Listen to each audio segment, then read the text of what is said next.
Hi, I'm Cindy Abbott Letro for Behind the Camera, and we are on location at the New York State Rest Stop on Grand Island. It is a beautiful facility, so if you see it, you should stop. But as we look forward to the new year, 2023, it's also a time for us to look back on some of the successes that we've had throughout the years. Hard to believe, 7 years of Behind the Camera. And in that time, we've seen the film industry throughout Western New York thrive and grow. So today what we're going to do is look back. We're going to talk to some of the actors, some of the producers, some of the people that actually have the locations that were used for shooting throughout those 7 years. And what better way to start 2023 than with Academy Award winner Guillermo del Toro. I'm originally from the city of Buffalo, so I love that you keep setting your films there. And with this one, actually got to shoot there. I mean, Yes. Not to put words into your mouth, but what makes Buffalo your new favorite city in the world?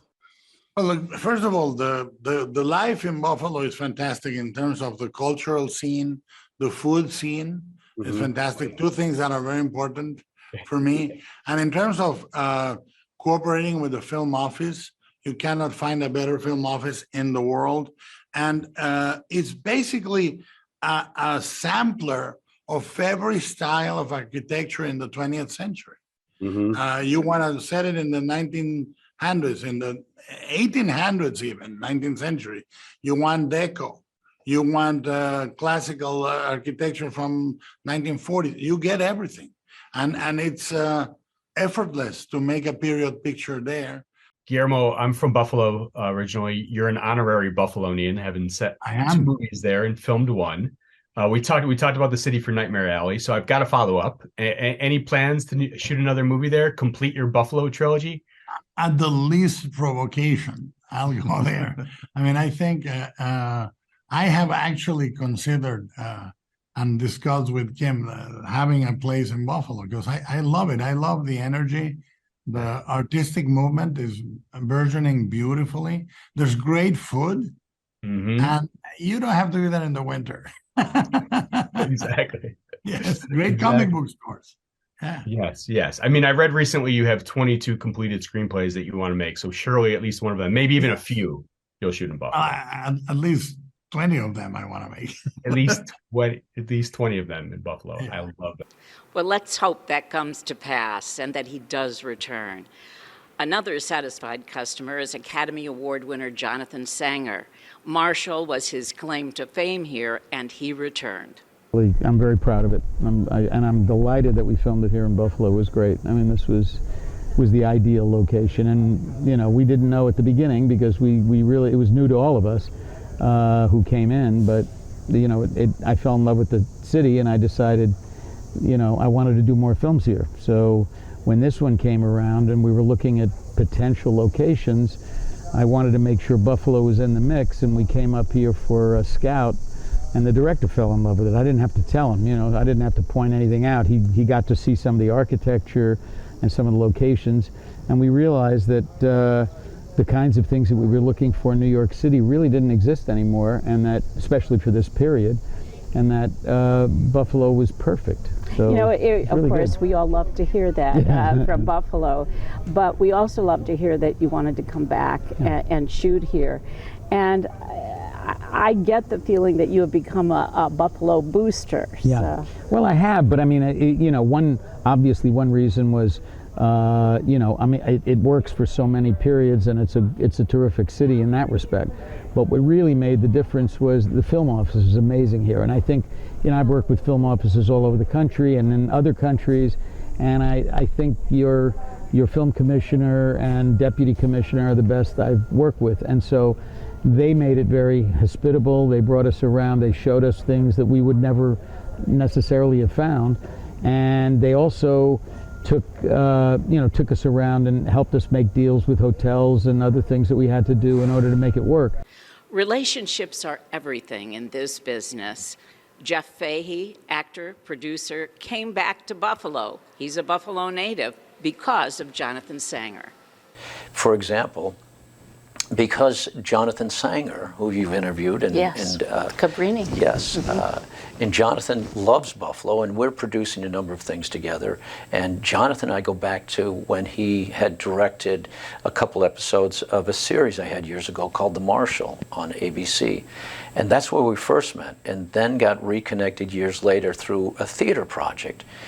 And now we're producing some films together. But because Jonathan had been working in Buffalo and he knew that I was from Buffalo, it was in conversations again. And because of where you are now with the Film Commission, and thanks to Tim Clark and his wonderful group and his team, and Rich Wall and all the people that work with them, and to what the programs that you've all been part of in getting the tax incentive and the rebate in New York State, it's pulled a lot of people back, but it's also pulling a lot of interesting people that have been filming and working around the world. And so, in a long way around the barn, to answer your question, right now what's happening in my life, in my career here, and being able to come back to Buffalo after all these years and be part of projects that will be coming in, films that we'll produce in plays that we hopefully can do here. That is the most exciting time right now, because there's a multi-layered fulfillment to that. It's almost the prodigal son returns, and I'm seeing the city. I've always been a Buffalo fan of everything Buffalo, but I'm seeing the city in a different light this time around. One of the reasons that our region has thrived in filmmaking is because of the wide variety of locations that we have. One such location attracted Tom Hanks and Rita Wilson. It was a motel in Niagara Falls called the Moonlight Motel. Marlena Mazzi is the owner. Yes, I was approached by a location scout who indicated that, you know, there was some interest in potentially using our property, and would I be interested? And I had my reservations, so I took her name and some information that I could, and so I reached out to John Percy, who's president of Destination Niagara. And I said, John, you know, is there any way, can you help me out? I need to know if this is legitimate, is this above board? And he said, let me call you back. And he calls me back 5 minutes later. And he says, yes, this is really happening.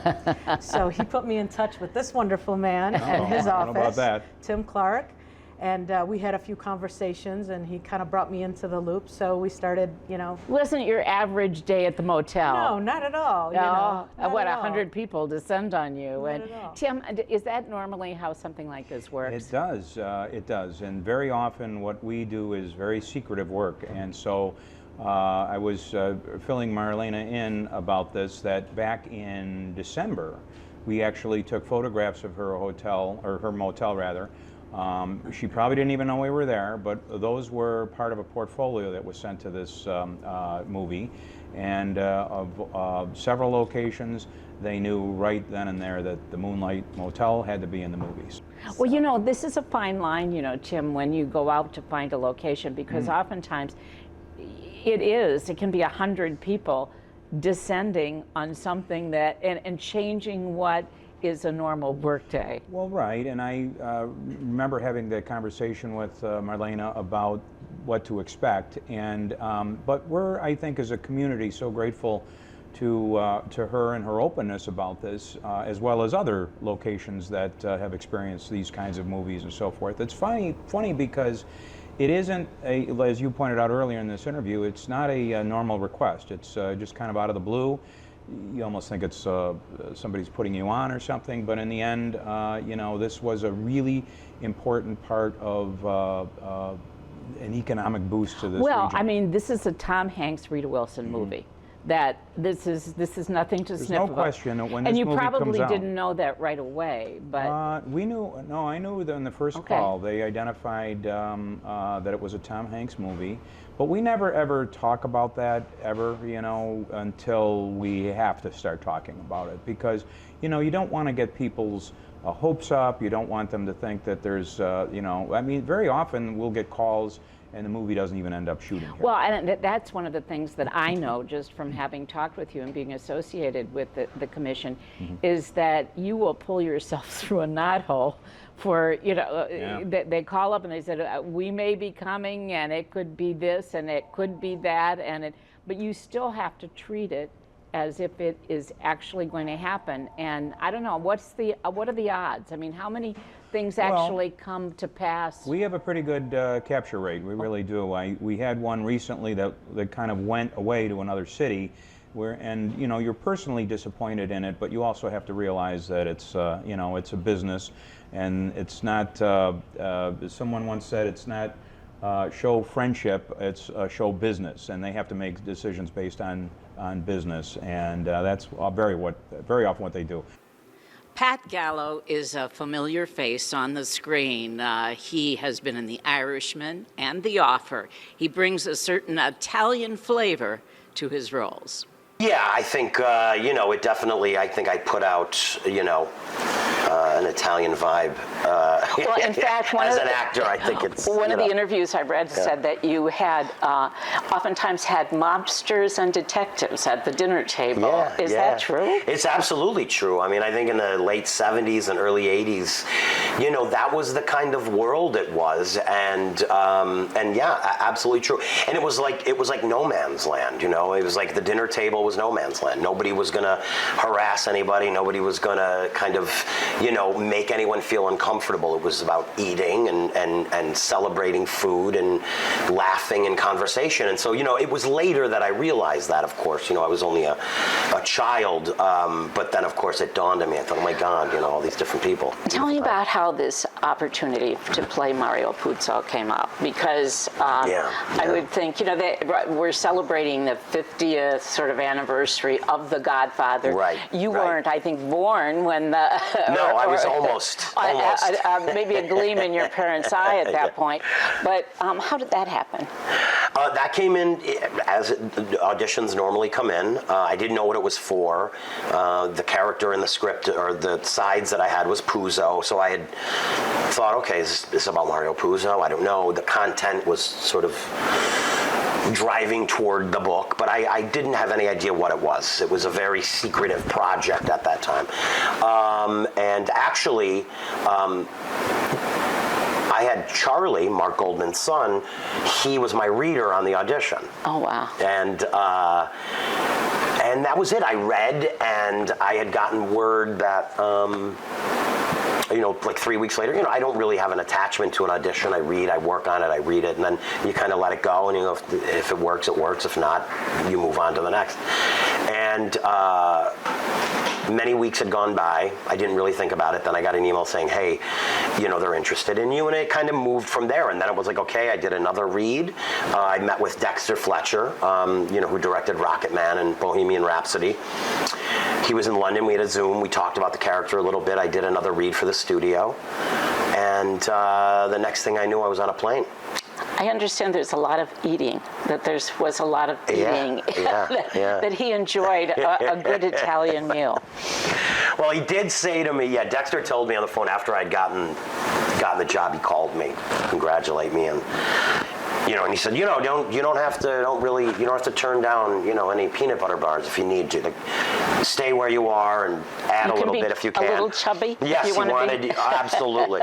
But yes, there were many scenes. Obviously, there's a scene where I'm eating ziti in a pool that's become kind of a classic scene. And there's a scene where I'm eating a meatball sub.